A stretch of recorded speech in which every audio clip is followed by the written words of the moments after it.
Hey everybody, Aaron here. Welcome back to another anime review. Today we look at the movie known as The Empire of Corpses. Now, The Empire of Corpses really intrigued me when I first heard about it a while back, but I wanted to wait till it got an English dub so I can actually buy it.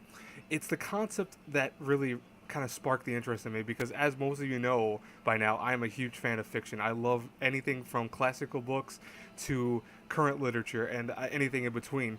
So when I heard about this being based off of Frankenstein, I was all for it. I wanted to actually read this and get into it.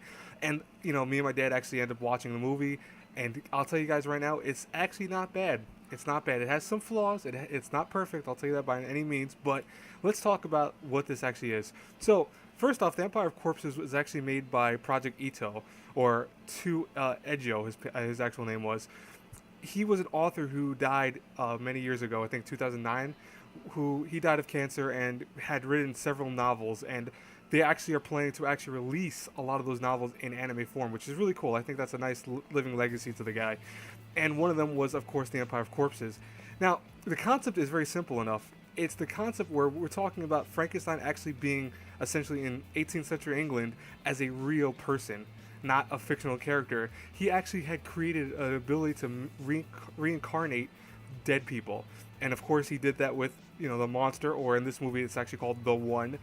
And he was able to bring them back using, his own kind of crazy scientific measures that he actually wrote down in a book and was able to bring them all back to life. And the thing was, though, is that the 18th century of England actually decided to adopt his strategies of actually making corpses and reanimating them to use them as, I want to say, essentially slaves or workers and stuff like that.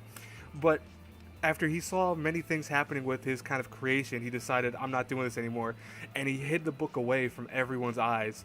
Thus, we enter actual John Watson, who, that name right there might sound very familiar to some of you if you're really fictional fans. John Watson was actually researching with a guy named Friday on how to actually bring back the soul to a living corpse. Because right now, as it is, the world is able to actually get corpses, but they unfortunately are not able to do anything with them beyond actually making them so they think rationally, besides doing simple tasks. Like they can move around, they can do labor, they can type, they can do all this stuff, which is very interesting and one of my probably big issues with this movie, but I'll get into that in a couple minutes. But he's trying to research with Friday before Friday died, because Friday does die before the beginning of the movie, how to bring back the soul, because one of the concepts is this 21 grams is associated with the soul. It disappears. Where does it go? Is there a means to actually reincarnate the body with the soul? And unfortunately, he's not able to do that, but he actually learns via a series of events that happens at the beginning of the movie that they located Victor von Frankenstein's actual book, which will actually detail the ways of bringing back a corpse with its soul. So the whole movie from then on is him teaming up with several other characters. A lot of them are from fiction stories. So if you're a huge avid reader like I am, you'll actually notice a lot of them. There's a few that I didn't even remember were from stories, and I was ashamed of myself. I'm like, oh crap, I forgot that was actually that person and this person. But most of them are from really popular stories. So I really thought that was kind of cool. So if you're really an avid fan of reading, you'll actually like a lot of the characters in this.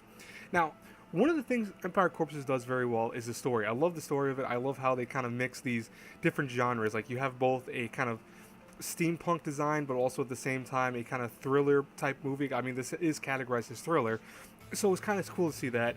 And I love the main character. Like, John Watson's really cool. I love the various other characters that show, and I really can't per se name everyone because I don't want to spoil it. It is big spoilers if I do name people, but I do love all the characters, and I think they all have a very strong role in the movie, and that's one thing that is great about anything that has a story, having cast of characters that are actually used, not just per se, they're a one-trick pony, that's it, they're done.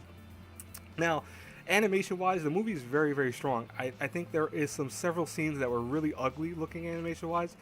Particularly the CGI sometimes was very hit or miss. Like, sometimes it was really beautiful, sometimes it was really terrible, and you could see like there was some characters that looked like just clones of each other. I had some issues with that, but otherwise, I had no real strong issue with the actual animation of this. It was done very well. I forgot the studio that did it. I think it was Studio 4C. I'm not 100% sure, but I liked it for the most part. I think it was very stunning to look at for the most part. Now, my biggest issue though is what I was talking about earlier, is the kind of concepts of the story. Namely, not the story itself, because I just said, the story I have no issue with. It's the I want to say terminologies and the concepts used in the story. there's a lot of things that are not fully fleshed out and will leave the viewers, like myself particularly, kind of confused and wondering how does that work, what's this, what's that. There's a lot of questions that you will be asking, and you will not receive questions or answers to those things, and that's a big issue. Like, I mean, any movie that uses a lot of terminology or a lot of jargon, you want kind of an actual explanation that really goes into an analytical point of view, especially a movie like this where analyzing things is kind of the main concept of this movie.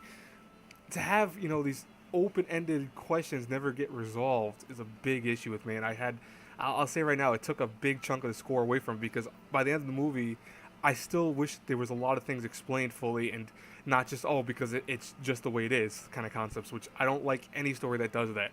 I always have issues with stories like, oh, well, that's just how it is. That to me is a big let off. Like, you could have actually explained some of the terminology. Some of the characters, when they come in, then they're explained to a point, but they're not explained to why they're like the way they are. And I was like, oh, I was just groaning with some of them, because honestly, they're great characters, but then they pull off some kind of cool move or some spectacular event, and you never understand why or even how they're able to do that, because they're never explained fully. Overall, though, sound-wise, I forgot almost about the sound.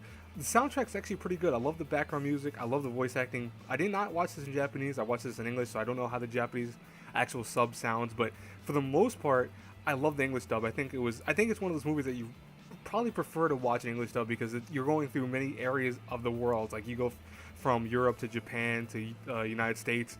So having, I guess, Russia also at one point in the movie. Having a cast of characters that can mimic, some accents and here and there and stuff like that really does work for the movie a little bit better than having it where everyone's Japanese. But there are some characters that, hit or miss with their kind of accents, I won't lie. Like, there was one Russian character in particular that I was, like, groaning with, because he honestly did not sound anything like a Russian person. But for the most part, it was no big deal. It's not like it's going to take you away from the movie or experience or anything like that.